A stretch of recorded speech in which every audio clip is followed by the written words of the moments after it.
Halo semuanya, balik lagi di channel Art Hops.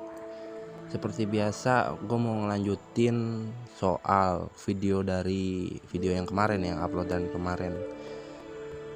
Sekarang gue mau ngejelasin perihal evolusi sama skill-skill dari alpha. Oke, sekarang kita mulai dari evolusi dulu. Oke, di sini gue perjelas lagi soal evolusi. Evolusi itu yang untuk player yang baru mulai main, mungkin kalian harus membuka ini dulu seperti yang kemarin gue bilang. Terus ini perkembangan teritori sama pertempuran dasar. Produksi cepat ini fungsinya untuk kalian bisa memanen resource yang dibutuhkan. Misalkan kalian sedang ingin membangun bangunan tapi kekurangan resource sedikit, kalian bisa langsung ambil cepat aja gitu, kayak gini tuh kalian bisa ambil kan lumayan gitu. Dan di sini kalian sebenarnya harus sampai max, sampai di produksi stabil, karena di sini meningkatkan tingkat keberhasilan produksi cepat. Dan di sini lumayan lah gitu. Jadi kan ada ketika kalian seperti ini, kadang kan ada yang suka gagal gitu kan, tuh dia suka gagal gitu. Tuh, ada yang suka gagal, ada yang berhasil gitu kan. Jadi untuk kalian aktif, misalkan kalian buka evolusi yang ini, kemungkinan kalian bisa 100% gitu. Enggak 100% sih, mungkin tingkat keberhasilannya menambah gitu. Terus kalian pengembangan teritori ya fungsinya untuk meningkatkan gathering speed gitu. Jadi harusnya misalkan kalian gathering itu harus 12 jam, misalkan memakan waktu 12 jam, itu kemungkinan itu lebih cepat tapi muatannya bisa full gitu. Terus di sini untuk ini harus kalian buka meningkatkan kapasitas gudang resource, karena nanti di level 19 enggak ya, di level 19 dari 18 ke 19 ini menurut gua sedikit penting gitu ya, masih berguna banget, kerasa banget efeknya gitu. Kalau ini sih mungkin nanti kalian udah di level 20 apa 21 boleh lah gitu. Terus saran dari gua, untuk pertama kalian buka ini aja dulu yang di baris atas 3 ya kan. Terus kalian tuh buka ini aja dulu, buka kepemimpinan sekunder. Jangan dulu buka tersier sebelum kalian naik ke level 17. Kalau kalian udah sampai di level 17, kalian bisa kejar ini gitu. Nah, untuk urutannya kalian di baris ketiga, baris yang pertama, terus unit pro sampai dia buka kepemimpinan sekunder, terus unit konvoy sampai kepemimpinan sekunder sambil jalan. Terus kalau gue pribadi, karena gue suka hunting hewan liar, jadi gue ambil ini gitu. Ini karena untuk march speed, jadi konvoy pasukan itu lebih cepat gitu pergerakannya, jadi nggak harus menunggu waktu lama. Nah, terus kalian juga harus ini buka 5 dulu buat syarat, buat buka ke bawah. Nanti misalkan kalian emang senangnya main yang rampok-rampok, mungkin yang mau menambah muatan, ya mungkin kalian bisa evolusi omnivora gitu. Terus kalian bisa enchant gitu Kak, buat ditingkatkan lagi dari drops omnivoranya gitu. Jadi damage-nya itu meningkat gitu, menambah damage gitu. Urutan yang pertama ya tadi barisan atas 3 itu harus max, unit pro, unit 1. Kalau ini semua udah, kalian bisa pilih evolusi karnivora atau omnivora. Kalau gua biasanya omnivora dulu karena Di level 16 syaratnya harus buka Omnivora T6 dulu gitu. Jadi gua kerjain Omnivora setengah, mungkin habis itu gua lanjut ke Carnivora. Kalau udah, kalian bisa ke kalian udah selesai dari, bukan selesai sih, baru 30% atau 50% Omnivora atau ini, kalian bisa nyicil unit pro sampai tersier gitu. Kalau udah, syaratnya itu kalau udah level 17. Terus kalian bisa buka yang Summon Beast ini.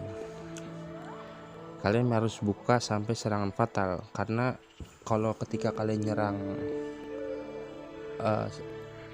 teritori musuh itu kalian nggak bisa langsung ngebunuh, tapi kalau kalian udah buka evolusi ini pasti kalian bisa langsung ngebunuh pasukannya, dan otomatis musuh itu bakal turun powernya itu. Ini berguna sih kalau pas lagi Warzone, ini jalaninnya pas Warzone aja gitu, karena di Warzone itu nanti kita banyak dapat sumber daya gitu dari event-event. Terus kalau udah buka serangan fatal, kalian bisa sambil nyicil penyembuhan. Itu penyembuhan di sini. Kenapa gue bilang penyembuhan? Karena di sini ketika kalian pakai kelas Invader, kelas Rider gitu, kalian ketika nyerang itu resiko kematian dari pasukan kalian tuh berkurang gitu. Jadi nggak terlalu banyak pasukan kalian tuh, nggak terlalu banyak yang mati gitu. Jadi nggak terlalu menurunkan power juga ketika kalian menyerang itu. Oke, udah ke situ kalian bisa open terus semua. Nanti kalau udah gua kebuka semua evolusi, nanti gua jelasin lagi lebih detailnya apa aja yang harus dikejar dulu. Untuk sementara sampai level 17 dan 19 kalian bisa kejar tersier di unit pro sama unit konvoi 1. Untuk unit konvoi 2 kalian cukup membuka kepemimpinan sekunder aja dulu gitu. Kalau misalkan buat war ya kalian udah cukup itu, tersier di unit pro dulu diutamain gitu. Oke, mungkin kalau ada yang pertanyaan mungkin kalian bisa tanyain di komentar. Lanjut, kita buka ke alpha. Penerangan skill alpha. Oke, gua kasih penjelasan ya. Gua kasih penjelasan soal fungsi dari skill alpha gitu. Di sini kita buka Siberian Tiger. Oke, untuk skill 1 ini dia dominasi 3. Fungsinya itu menambah jumlah pasukan yang dibawa sama dia gitu, yang ada di slotnya dia, bukan yang ada di unit. Jadi cukup yang ada di slotnya dia aja gitu, ditambah kapasitasnya. Lalu di yang skill keduanya, di sini ada tulisan 2 pasukan musuh dalam jangkauannya itu 4. Nanti untuk masalah jangkauan akan gue jelasin di video berikut. Oke, kita mulai pembahasan soal jangkauan dari skill alpha. Oke, contoh ketika skill alpha itu menyebutkan bahwa dia memiliki jangkauan 4 dan dapat menyerang 2 pasukan acak. Menyerang pasukan acak itu jadi dalam satu unit ada 3 baris. Dalam satu unit itu ada 3 baris. Contoh seperti ini, kita kasih warna biru tua mungkin ya. Jadi pasukan itu ada 3 baris, 1, 2, 3. Oke. Jadi dia hanya menyerang untuk 1 unit gitu. Mengerti ya? Hanya menyerang untuk 1 unit, dan di 1 unit itu ada 3 pasukan. Dan jika dia menyerang 2 pasukan acak, berarti dia antara tiga ini. Di antara itu bisa jadi dia di sini, atau dia di sini, atau sebaliknya. Atau dia di sini bisa menyerang di sini. Dan untuk perihal soal jangkauan, anggaplah kita menggunakan alfa yang memiliki jangkauan 5. Untuk jangkauan 5 kita bisa menaruh dia di barisan ketiga. Nah, ini warna biru adalah unit dari kita, untuk warna merah adalah unit dari musuh. Dan kita membahas soal alfa yang memiliki jangkauan 5. Jangkauan 5 itu adalah dia terhitung dari 5 pasukan ke atas gitu. 5 pasukan ke atas berarti seperti ini.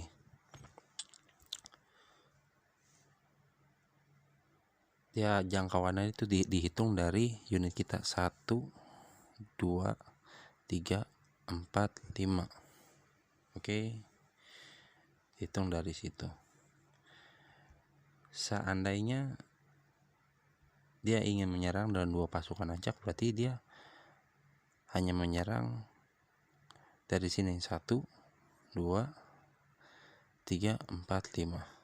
Nah, ini sangat efektif untuk alfa yang memiliki jangkauan 5 untuk ditaruh di bagian ketiga dari unit. Dia bisa menyerang ke sini atau ke sini, atau dia bisa nyerang sini atau ke sini, karena dia menyerang 2 pasukan acak gitu. Dan jika alfa itu memiliki jangkauannya hanya satu, kita taruh di barisan paling depan. Dia akan melawan yang musuh pada barisan pertama gitu. Ya, mungkin itu cukup jelas ya. Mungkin kalau kurang jelas kalian bisa tanya lagi di komentar. Oke, kita lanjut yang lain. Oke, jika kalian udah lihat di sini, jadi 2 pasukan musuh dalam jangkauan udah gua jelasin di video tadi. Dan di sini dia bilang mempunyai 40% peluang untuk menimbulkan damage sebesar 137%, ditambah level alpha dikali 2. Misalkan contoh ini damage yang dihasilkan 137%, ditambah level alpha dikali 2. Nah, di sini level gue 32 dikali 2 adalah 64, berarti 137% ditambah 64%, jadi mempunyai 40% untuk menimbulkan damage sebesar 137 ditambah 64% pada 2 squad musuh acak dalam jangkauan serangan. Jadi itu tadi gue udah jelasin di video yang barusan ya. Nah, lanjut, ini fungsinya untuk defense ya, jadi ketahanan, daya tahan dari pasukan yang dibawa sama alpha ini. Terus ini meningkatkan damage untuk 1 unit gitu dalam squad, jadi 1 unit aja gitu untuk 1 unit gitu. Lanjut di skill yang kelima, skill 5. 2 pasukan musuh dalam jangkauan. Jangkauannya 5, jadi jangkauannya dia mau ditaruh di depan, tapi kalau di depan itu dia pasti offside gitu. Jadi kalau mau lebih bagusnya sih untuk Siberian, ketika kalian udah buka skill 5 ini, kalian bisa taruh Siberian ini di slot ketiga, jadi untuk lompatannya dia pas gitu, dia masuk ke barisan musuh gitu. Jadi dia bisa nyerang di line pertama, line kedua musuh, line ketiga musuh gitu. Dia cocok di slot ketiga. Ini skillnya ini pasti aktif sih, karena mempunyai 80% peluang. Jadi peluang keluar skillnya itu tinggi gitu. Terus lanjut di sini sama kayak skill 1 tadi, cuman dia menambahkan buff attack sama buff defense 1% gitu. dan tiap levelnya itu bertambah gitu ya. Yang tiap levelnya itu bertambah, kalian bisa lihat sendiri di sini, bisa kalian cek. Contohnya kayak gitu aja sih. Dan dia juga bisa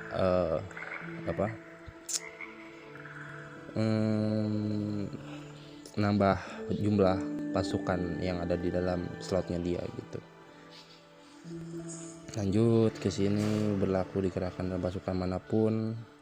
Di sini juga sama kayak skill 4 yang tadi ya, nambahin attack, buff attack gitu, buff serangan.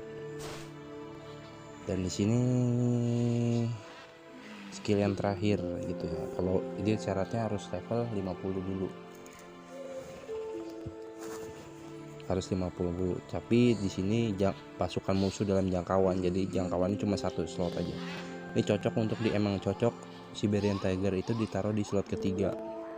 Jangan ditaruh di slot kedua, karena kalau di slot kedua dia pasti nggak bakal, jarang keluar skill ini dia gitu. Jadi dia harus cocoknya di ketiga. Cocoknya dia itu temenannya sama ini nih. Gue udah dapet 3 alpha pasangannya, si Lion, si jerapah, sama si Siberian Tiger ini. Itu kalau di semut lagi di The Ants Underground Kingdom itu, untuk Lion ini sama kayak Golden Armor si Lion. Nah kalau jerapah ini dia sama kayak Slim Arset. Oke. Kalau di Siberian Tiger ini sama kayak Jack Jumper. Jadi Jack Jumper itu cocok untuk di slot ketiga. Emang selalu gitu sih, meta free player tuh pasti kayak gitu. Juga sama nih kayak kalau dia, jadi kalau Slim Arset itu biasanya di skill terakhir itu ada efek stun yang dihasilkan. Kayak ini dia mempunyai 30% peluang menimbulkan damage sebesar 115% ditambah level alpha dikali 4. Misalkan ya kayak tadi yang gue jelasin, Siberian Tiger itu dikali 4 ya, cara perhitungannya sama kayak gitu. Jadi dia juga bisa men-stun musuh, silent. Jadi musuh alfanya itu, dia punya alpha, nanti ketika alfanya itu mau ngeluarin skill dia nggak bisa, karena udah misalkan skill ini aktif, jadi alpha musuh itu gak bakal keluar skill, jadi dia bakal kekurangan damage buat nyerang kita gitu. Jadi ini penting sih, bagus juga, lumayan lah. Oke, untuk masalah skill udah gue jelasin, dan sekaligus gue mau kasih bonus tuh kalian untuk penjelasan kenapa sih bang kok lu bikin sarang begini sih, kayak jalanannya lu nggak lu kasih gitu, kayak lu tutup gitu, dan itu kenapa sih sampai merah kayak gini nih gitu, kenapa sih kok nggak dikasih makan gitu. Tenang aja, kalau selagi ininya masih 100%, resource kalian dari pembuatan itu kalian pasti aman gitu, karena nggak bakal ada penurunan. Ini masih efisiensinya kalian bisa lihat 100%, semuanya masih 100%. Salah klik, sorry 100% gitu. Kalau kenapa gua tutup, ini kalian bisa lihat ya, ini masih kebuka nih jalur ini sama jalur yang di bawah. Oke, penggunaan airnya kalian bisa perhatiin di sini, penggunaan airnya konsumsinya 95.000 ya. Kalau gua tutup, kalian bisa lihat ini sebagai tips untuk kalian yang suka kekurangan air gitu ketika mau upgrade. Ini solusinya kayak gini, gampang gue kasih jelasin. Kalian bisa lihat tadi 95 kan, 95.000 kalian bisa lihat. Sekarang jadi berapa? Sekarang tuh jadi berkurang 50.000 kak gitu. Terus sih kalau misalnya ini gue tutup, jalur ini gue tutup, ini bisa tambah berkurang lagi gitu, kita bisa berkurang lagi tuh 39 gitu. Cuman ini gue tetap gue buka sih, kalau yang ini tetap gue buka gitu, karena ya kalau tempat makan lahan makanan yang gua nggak isi ya nggak masalah gitu ya, selagi ini juga masih masih 100% oke lah. Terus kenapa ini bang, itu kan drops pasukan kok kenapa ditutup gitu ya, kan lu bikin nggak mungkin setiap 1 menit sekali, lu pasti bikin 3 jam atau 6 jam sekali, atau mungkin 8 jam mungkin kalau udah jumlah kapasitasnya banyak ya kan, kayak gitu. Itu fungsi kenapa gue tutup jalan kayak gini ya, karena untuk menghemat air gitu, karena air itu penting dan dia lumayan juga susah nunggu lama gitu kalau misalkan kita mau upgrade terus airnya kurang gitu kan, kita nunggu lumayan lama gitu. Belum kalau kita tangannya gatel atau kita tiba-tiba kepengen upgrade sesuatu bangunan yang gak terlalu penting, terus jadinya kita mau upgrade level jadi nggak bisa gitu karena kekurangan air gitu atau kekurangan pasir lagi, jadi harusnya udah pas, jadi kalian pakai buat upgrade yang lain ya, begitulah. Mungkin kalian paham ya apa yang gua bilang barusan. Oke, untuk video sekarang mungkin gua hanya jelasin itu. Nanti untuk video selanjutnya gua bakal upload lagi. Kalau misalkan kalian pengen membahas apa kayak biasa, kalian tinggal tulis di komen aja. Oke, see you the next video, bye bye.